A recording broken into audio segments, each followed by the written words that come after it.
السلام علیکم۔ ایک خوبصورت ہی نیک سیرت بچہ جو تحصیل علم کے لیے بغداد قافلے کے ساتھ روانہ ہو رہا تھا۔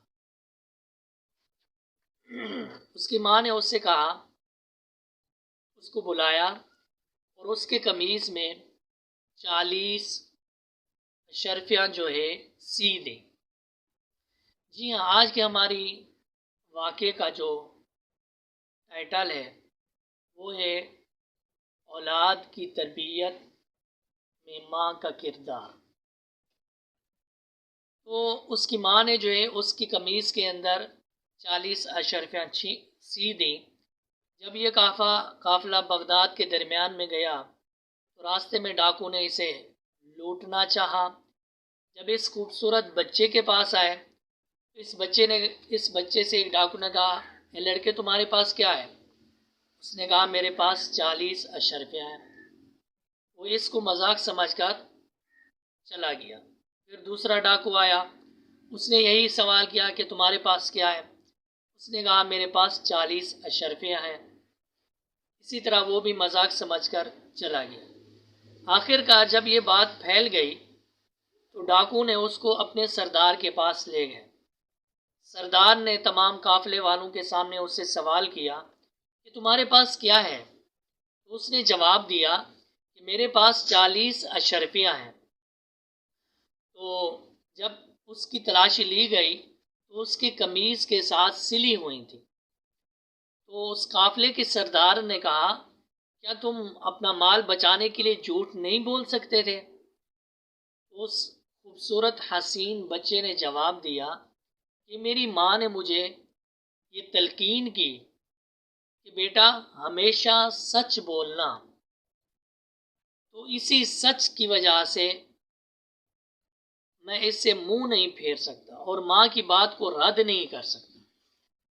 تو ڈاکو کا جو بڑا تھا اس کے دل میں خیال آیا کہ اس ایک بچے نے ماں کیا کہنا ماننے کے لیے اپنا مال بھی ہمارے پاس چھنوا دیا۔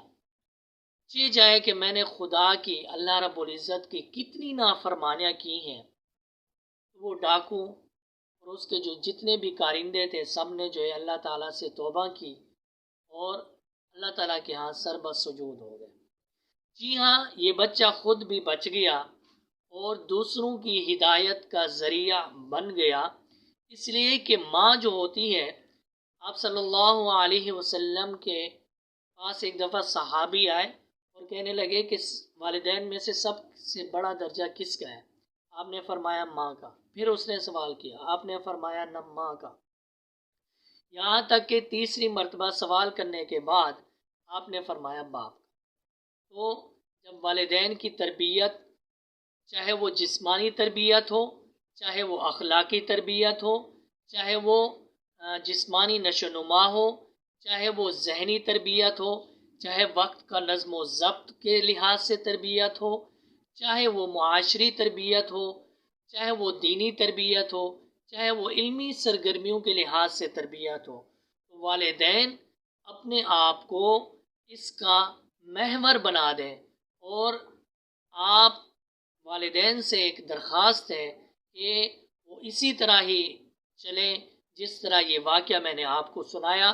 وہ کون شخصیت تھی جو اللہ تعالیٰ نے ایسا شخص اس کو بنایا جو ہمارے اور آپ سب کے شیخ حضرت مولانا عبدالقادر جیلانی رحمۃ اللہ علیہ تھے، جو خود بھی بچ گئے اور دوسروں کی ہدایت کا ذریعہ بھی بن گئے۔